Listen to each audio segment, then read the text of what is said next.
So this is a great option. Now we want to add a variation to our typical goblet squat. We're going to go with a sprinter stance. If you're not, again, a sprinter stance is just a staggered stance.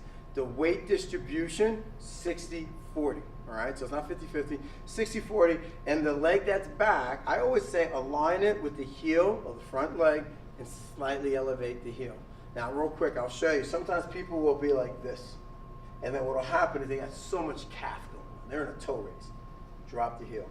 The reason for the sprinter stance position is it allows people a little more hip mobility.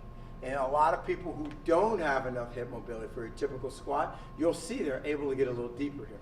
So we're gonna go with a goblet hold.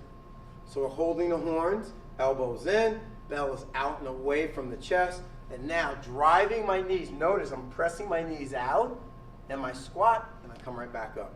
So sit, and coming up. This again, with someone where you're trying to work on their depth, this may be an option you may want to recommend. You can even make this adjustment for them. As far as ratio, one set with one leg back, one set with the other leg back. And what we typically do is you can either say like do 5 reps with one and a switch, or you can just split the time for saying doing a 30-second interval, 15 seconds with one leg forward and a 15 with the other. But this is a great option helping someone to get depth where they may have not had adequate hip mobility or the ability with a square stance.